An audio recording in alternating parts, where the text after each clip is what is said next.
5. Nuggets, Timberwolves, Knicks, Pacers. Oh, Woody Page is here. You will be there tonight, Woody. That there's a there to be there at is something you did not. You said it was over. Oh no, Woody, you said it was over. Going the wrong way. Yeah.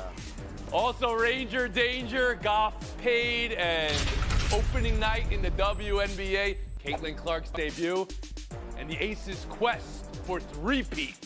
Let's go around the horn.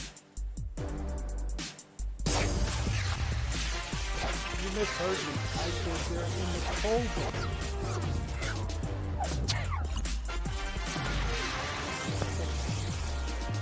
A Thunder comeback and evening up with the Mavs. The final 9 minutes, Shai Gilgeous-Alexander had a takeover. Dallas's free throws in this game were atrocious. And correct me if I'm wrong, it feels like for the 10th game this postseason, Doncic and Irving yet to play good basketball simultaneously. George Sedano, around the horn to you. What's going on with Kyrie and Luka, and is that what's deciding the series? Tony, it's partially what's deciding the series. Luka's injuries are real. I think the knee and the ankle are clearly bothering him. And it's a lot of your turn, my turn with Kyrie. The usage thing with Luka has been an issue all season long between those two. But to me, this is about the Oklahoma City Thunder. And, well, I know they're the 1 seed, and they may not be the championship team this year, but they are clearly here and to be reckoned with moving forward. And this last game, to me, is a clear sign of that. Because a young team, most young teams would have folded in that scenario against a veteran squad on the road. They did not. Shai Gilgeous-Alexander was fantastic. And give Mark Daigneault a lot of credit for taking out Josh Giddey, who had been struggling, putting in Cason Wallace, who did a phenomenal job defensively against Kyrie Irving. So I think this is about Oklahoma City more so than it is about Dallas. Kevin, I saw you shaking your head when George brought up the growth that he saw from OKC last night. What was that about? The 1 seed is maturing in front of our eyes, but not towards the championship of 24 for the Thunder, according to Opposite. What's going on? What does that take, George? This was not about life lessons. This was about free throws. 12 of 23 for the Mavericks. 23 sports. That's the biggest disparity in free throw percentage ever in a playoff game. That's what matters. Wow. I was impressed by some of the Thunder's play. The Mavericks were great at rim protection, and yet the Thunder were able to find creative angles of the basket, going outside a little more. I like the maturity, I like the growth, but this was about the Mavericks not drilling down on the fundamentals. David Dennis Jr., how'd you see it?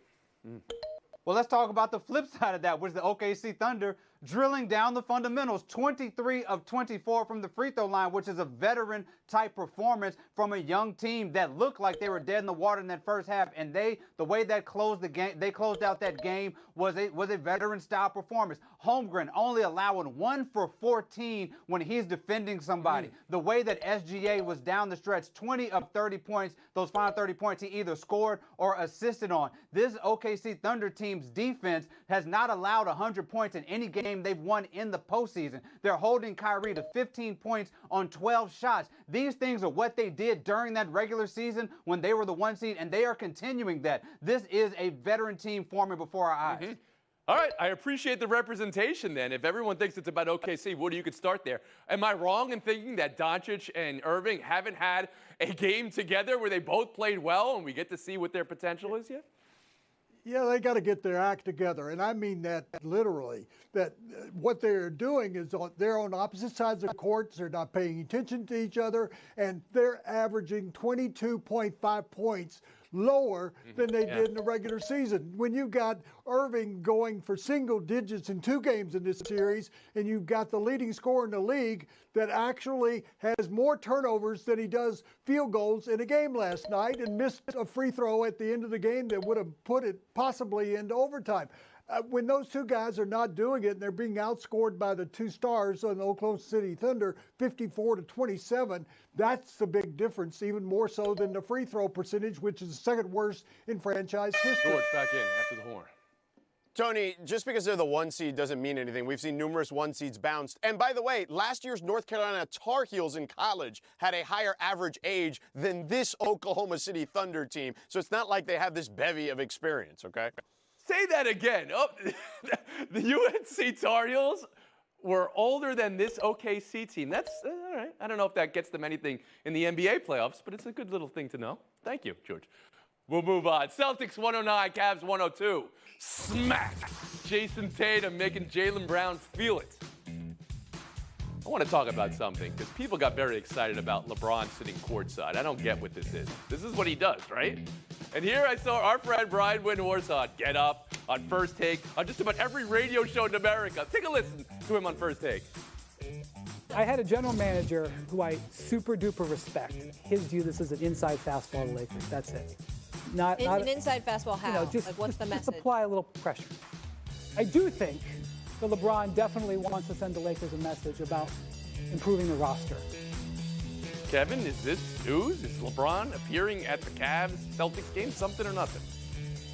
It is something, maybe extreme something. I agree with Brian Windhorst. This is LeBron exerting, we'll call it soft power, making sure everybody knows he's a free agent, making sure ahead of a big summer with a lot of decisions to make, including head coach, that he is going to maybe look at all his options, maybe try to make himself the center of attention. He likes doing that. This is something.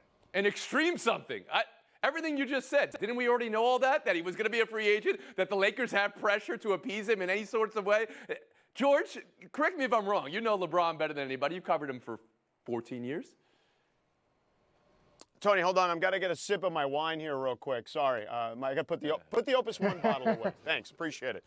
So, Tone, a nothing burger. I've seen this. He was in Cleveland for the All-Star game while he was a Laker, and everyone was he was talking about how much he enjoyed being back in Cleveland, and that was a shot across the bow to the Lakers. He wore the Knicks towel after the Knicks game because he was upset because the trade deadline was coming and the Lakers looked like they weren't going to make a move. This happens all the time. This is just what LeBron James does. He's as strategic and calculated a player as we have in sports, and he does things to nudge people. But I don't think this matters because Cleveland doesn't have cap space. But what is even the strategy there? He's going to be a Laker. Night. That's where I'm at a loss. We know he's a free agent. The Lakers know they need to make moves. This is not David Dennis Jr., please, in terms of this conversation.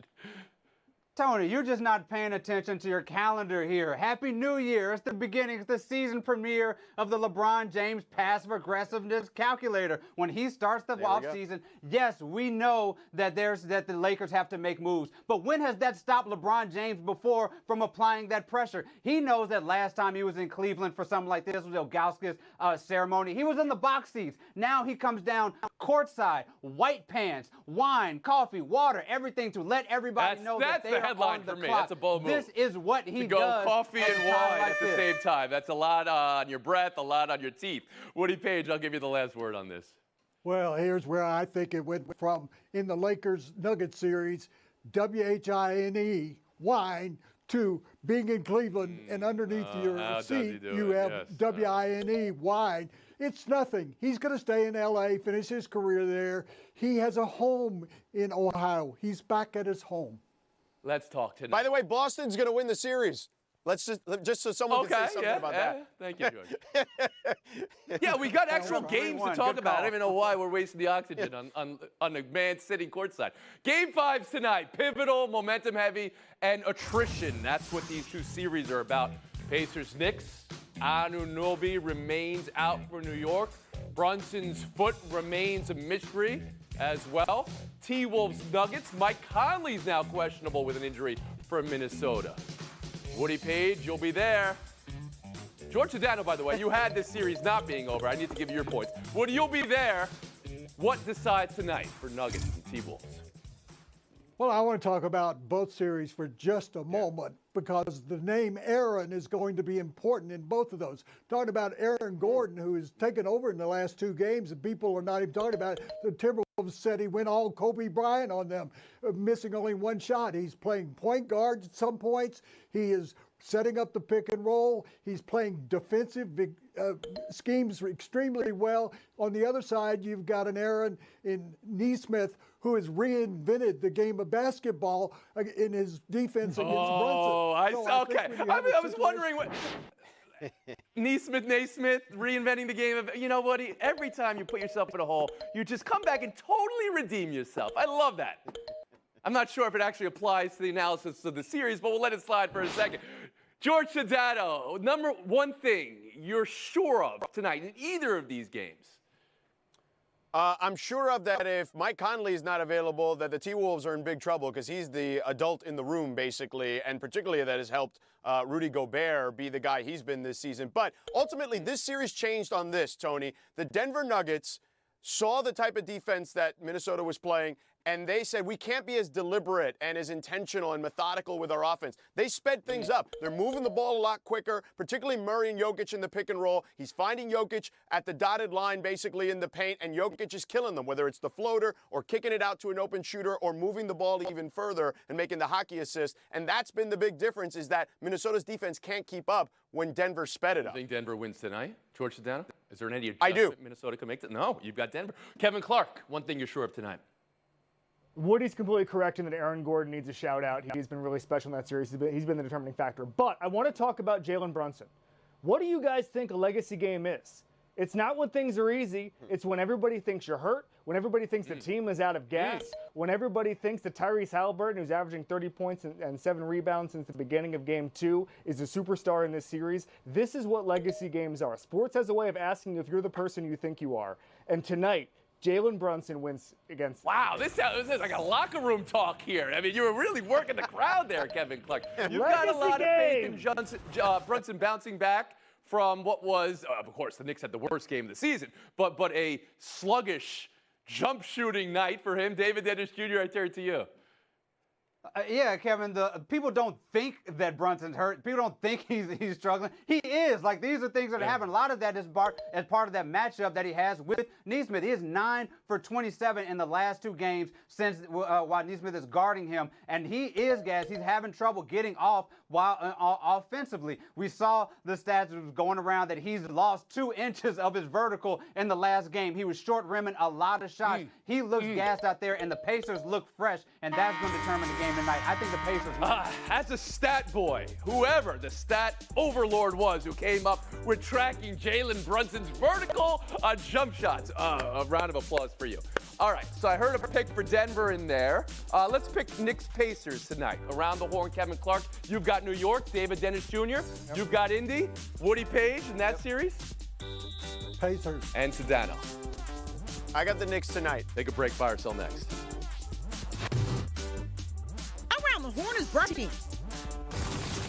Opening night WNBA. The takeoff for some teams was chartered, others not yet. Some problems with the league TSA, so to speak. Announced charter flights last week, but not all teams could swing it. Those videos of comfort for some, while others are cramping, led to a town hall with the commissioner. But now to the games. Champs start at home with banner and ring. Aces Mercury, ESPN2 late game. Liberty Mystics, Lynx Storm, and all eyes and anticipation on Fever at Sun. That's where we'll start. The debut of Caitlin Clark on the road in Connecticut. ESPN2, 7:30 Eastern. George, expectation tonight for Clark? And then, how big are you willing to go? Rookie of the Year, playoffs for the Fever, first team All-League, MVP? Around the horn to you. Well, look, Tony, I'll start with the back end. I think she's going to have a great career. I don't think there's any question about that. But I want to harken back to Diana Taurasi on Scott Van Pelt Sports Center, talking about how she's going to go up against grown women, and this won't be as easy an adjustment as people may think. So we've had her head coach, Christy Sides, talk about she's got bad habits she needs her to break, and she's got, teammates that she can trust. So I'm curious to see just the adjustment right out of the gate, let alone start predicting what she's going to be down the road. You're curious, but you're not making a prediction, it sounds like. You're not going to tell me that. I want to see it. Oh, you want to see listen, it? Yeah. She's got a target. She's got a target on her back, much like LeBron when he came into the league as the chosen one and all that stuff. Guys weren't thrilled about that. So I think she has a very similar trajectory. But that was not an answer. Woody Page, I know you're curious. I know you'll be watching. What do you expect? Rookie of the Year, All-Star this season, getting the Fever back into the playoffs for the first time in 7 seasons. I think those would be 3 major accomplishments in a rookie year. Why not happen? David Dennis Jr. I think for tonight, she breaks the record for most threes by a rookie debut, which is 4. I think she can nail 5 of those tonight. In terms of this season, I think she's a favorite for Rookie of the Year, but there are some other names out there. Rakia Jackson is out there. Cameron Brink out there, both in L.A., so she's going to have, some competition there. I do think going forward, that team is going to be great. The last 3 times WNBA teams had back-to-back #1 picks, they won championships within 4 years. I think her and Aaliyah Boston can do that in the next few years. In the next few years. But you're not willing to give her Rookie of the Year. You hit pause on that. Okay. And Kevin Clark, how about you? I'm giving Rookie of the Year. Now, first of all, according to ESPN Bet, there are 15 times more bets for MVP on Caitlin Clark than Wilson, which is ridiculous. That's not the goal. The goal is to be Rookie of the Year. The only person to get Rookie of the Year and MVP in the same year in WNBA is Candace Parker. It's a different league. By the way, Candace Parker in her debut, 34-12. That's not the baseline. The baseline for tonight, Breanna Stewart, who had 23 points in 2016 in her debut. So you're looking at a 23-point game, and you're giving her Rookie of the Year. All right, we'll move on. Yes. Aces, let's talk the chance. They're going for a three-peat, which is not something I've asked in a long time in any pro sport. But they're even money favorites to win. Woody, buy or sell three-peat for the Las Vegas Aces? Well, give me liberty or give me depth. And the Aces have depth, they have experience, they have the championship pedigree. They've got 8 players that have been in the league 5 to 11 years, and they added another one during the offseason, and they have everybody help. Hold on a second. Wait, you said give me liberty, and now you're talking about, well, you lost me here, Woody. And then you're talking the Aces. Yeah, we're talking about the Aces, yeah. You think, buy or sell three-peat, Woody? Buy me liberty. All right, there you go. Yeah, David Dennis Jr. Buy in the Aces, lock it in, three-peat. Let's start the championship parade right now. They're bringing everybody back. A'ja Wilson is the best player in the WNBA by far. What she did in the finals to clinch that series while her players were hurt is one of the greatest finals performances that you will see, and they're only getting better. With 3 stellar rookies added to that roster too, lock in the Aces 100%. Kevin Clark. Give me liberty or give me death, because I think that the Liberty win the title. Okay, so you actually mean it. All right, Breanna Stewart has a better playoffs and a better final than she did last year. Breanna Stewart shot 35% in the postseason last year. That will not happen again. Had less than 20 points in 2 of the finals games. Will not happen again. They get over. So you're making a bet on Breanna Stewart return to form, especially on the biggest stage, which is what did not happen last year. Sedano, buy or sell three-peat for the Aces? I'm buying it, Tony. They have the best roster, to me, by a wide margin. A'ja Wilson is the best player, but it's not just about A'ja Wilson. They have so many. They have like 5-6 players that can go off on any given night and give you a big scoring night. That's not even to mention the fact that they may have the best coach in the sport, too, who played at a very high level in that league as well. So to me, it's the Aces by a wide margin. Woody, we're not giving you the Liberty. We're not giving you the Aces. We're not giving you anybody. You're going the wrong way. Real quick, one other news element of the day. A new team name drop. David, buy or sell Golden State Valkyries? I'm absolutely buying it. It's a Warrior name. I want Tessa Thompson, who played Valkyrie in the Thor movies, to be there at opening night to, lead the celebration. Where do we come down, Clark? Thumbs up or thumbs down on Valkyrie? Huge thumbs up. I think the logo is better than the Golden State Warriors. Sedano? Thumbs up. The Valkyries, I believe, used to lead the Warriors, so I think that cool synergy makes sense. And Woody, once again, we're not giving you Liberty or Aces or Give Valkyries. me Valerie or give me Dennis Clark showdown next. The second highest paid quarterback in the league. It's showdown 1, but buy or sell that commitment to Goff. David Dennis Jr. around the horn to you. I'm buying it as somebody who's actually been hard on Goff for most of his career. You can't deny 4,500 yards, 30 touchdowns, 12 interceptions, knocking on the door of the Super Bowl. That's the type of contract you get, and would not be surprised if he's knocking on the Super Bowl again the next year or two. Kevin Clark? Everybody was laughing at the Lions when they said Jared Goff was not a stopgap quarterback. He wasn't a bridge quarterback. No one is laughing now. He has changed that franchise. He's been the face of it. They chanted his name in Detroit. This is money well spent. Quarterbacks like Manhattan real estate, they're always going up. This is the cost of doing business. I'm fine with it. Both buyers. We'll move on. Never underestimate the eye of a hurricane. What a third period for the Carolina Hurricanes last night. They scored 4 goals. And now what was a 3-0 Rangers series lead is 3-2. Kevin, are the Rangers in trouble? Yes, they're in huge trouble because, first of all, 0-3 deficits can be climbed back from in hockey, but here's the biggest problem. Last 3 games, 0 for 8 on the power play. The Rangers are usually destroyers on the power play. That has gone away. 5 on 5 in their last game. They only generated 15 shots. It's an offensive disaster. Their skill players are nowhere to be found in the last couple games. They need to find it and quick because it doesn't look like they want to win. Man, are you doing a 30 for 30 documentary on this series? That's a lot of information. Go ahead, David. Wait, let me get this straight. The Homer says the hurt Knicks are going to beat the Pacers and the Liberty are going to take out the I didn't even put that Aces. together. You're right. But the team You're right. that was up 3-0 are going to lose. Now, what are we talking about here? The Rangers are okay. Yes, they're struggling with the power play, but that is an anomaly. If they can get it right, which they were 4 for 9 in the first 2 games, they get it right in one of these next 2 games, they will be fine. They're the better team after all. Kevin Clark, 30 seconds of FaceTime. This week, there was some news from the golf world. It is PGA Championship week when power broker Jimmy Dunn resigned from the PGA board, saying he no longer has input, and there's been no progress in the PGA merger with LIV. Rory McIlroy did not get on the PGA policy board a couple weeks ago, another sign that the merger talks are stalling. I no longer care about the intricacies and the political part of this. I just want the best golfers in the world to play each other every single week. Get a deal done, get everybody in the same room, and like this weekend with the PGA Championship, have all of the best golfers in one place except every single week. Make it happen, put politics aside, please. Let's just get back to golf. Kevin Clark, today's champion. Thanks for your time. David, Woody, George. It's not over. Enjoy. It's See you tomorrow. not over.